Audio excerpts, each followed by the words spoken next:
Ukraine. I told them, as I have each and every time we've spoken, the United States stands with the people of Ukraine, and they bravely fight to defend their country, and they are doing that. And as Putin continues his merciless assault, the United States and our allies and partners continue to work in lockstep to ramp up the economic pressures on Putin and to further isolate Russia in the global stage. Later today, together with other NATO allies and the G7, Canada, France, Germany, Italy, Japan, the United Kingdom, as well as the European Union, we're going to jointly announce several new steps to squeeze Putin and hold him even more accountable for his aggression against Ukraine. And I want to speak to a few of those points today. First, each of our nations is going to take steps to deny most favored nation status to Russia. A most favored nation status designation means two countries have agreed to trade with each other under the best possible terms. Low tariffs, few barriers of trade, and the highest possible imports allowed. In the United States, we call this permanent normal trade relations, PNTR. It's the same thing.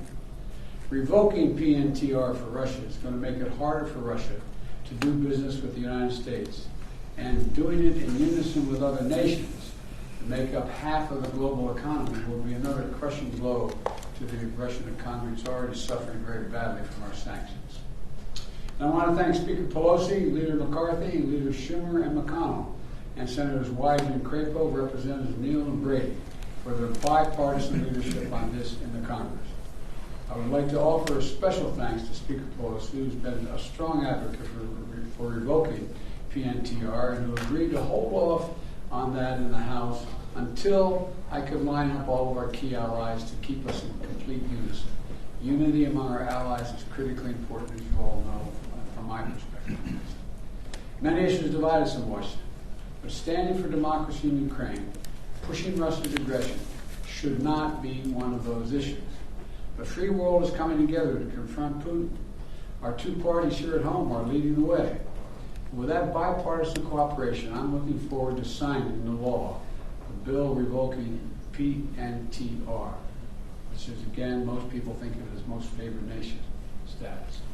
We're also taking a further step with banning imports of goods from several signature sectors of the Russian economy, including seafood, vodka, and diamonds. And we're going to continue to squeeze Putin. The G7 will seek to deny Russia the ability to borrow from leading multinational institutions, such as the International Monetary Fund and the World Bank. Putin is an aggressor. He is the aggressor. And Putin must pay the price. He cannot pursue a war that threatens the very foundations, which he's doing, the very foundations of international peace and stability, and then ask for financial help from the international community. The G7 is also stepping up pressure on corrupt Russian billionaires. We're adding new names to the list of oligarchs and their families that we're targeting. And we're increasing coordination among the G7 countries to target and capture their ill-begotten gains. They support Putin. They steal from the Russian people. And they seek to hide their money in our countries.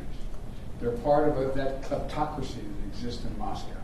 They must share the pain of these sanctions.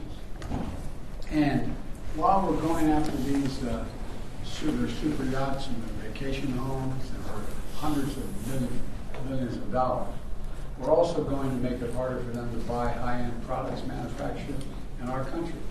We're banning the export of luxury goods to Russia. They're also the latest steps we're taking, but they're not the last steps we're going to take. And as I said, at the beginning of all these steps, we're going to hit Putin harder because the United States and our closest allies and partners are acting in unison. The totality of our sanctions and export control is crushing the Russian economy. The ruble has lost more than half its value. They tell me it takes about 200 rubles equal $1 these days. Moscow Stock Exchange has been closed for 2 weeks because they know the moment it opens it will probably collapse. Credit rating agencies have downgraded Russia's government to junk status. Its economy to junk status. The list of businesses, international corporations leaving Russia is growing by the day. We're also continuing to close corporations with allies and partners to make sure that there's close cooperation we continue to have. Ukrainian people are are able to defend their own nation. The United States has sent more than $1 billion in security assistance to Ukraine over the last year, including anti-armor and anti-air capabilities, taking out tanks and planes and helicopters, with new shipments arriving every day. We, the United States, are also facilitating significant shipments of security assistance from our allies and partners to Ukraine. And the humanitarian front, we're working closely with the UN and humanitarian organizations to support the people of Ukraine who have been displaced by the violence of Ukraine. We're providing tens of thousands of tons of humanitarian supplies, food, water, and medicines, coming via truck and train every single day. Yesterday in Poland, Vice President Harris announced an additional $53 million in additional humanitarian support to Ukraine. That brings the total humanitarian assistance to $107 million in just 2 weeks. We've joined this effort with more than 30 other countries for providing hundreds of millions more. And last night, with great credit, the Congress passed a bipartisan spending bill that included an additional $13.6 billion in new assistance to the Ukrainian people. I look forward to signing that immediately. I also want to be clear, though. We will make sure Ukraine has weapons to defend against an invading Russian force. We will send money, food, and aid to save the Ukrainian people. And I will welcome the Ukrainian refugees. We should welcome them here with open arms if they need access. And we're going to provide more support for Ukraine. We're going to continue to stand together with our allies in Europe and send an unmistakable message. We'll defend every single inch of NATO territory with the full might of the united and galvanized NATO. We will not fight a war against Russia in Ukraine. Direct confrontation between NATO and Russia is World War III, something we must strive to prevent.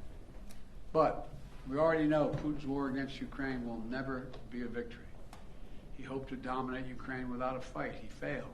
He hoped to fracture European resolve. He failed. He hoped to weaken the transatlantic alliance. He failed. He hoped to split apart American democracies in terms of our positions. He failed. The American people are united. The world is united. And we stand with the people of Ukraine. We will not let autocrats and would-be emperors dictate the direction of the world. Democracies are rising to meet this moment, rallying the world to the side of peace and the side of security. We're showing our strength, and we will not falter. God bless all of you. God bless Ukraine, and God bless our troops. President Biden, your White House has said that Russia may use chemical weapons or create a false flag operation to use them. What evidence have you seen showing that?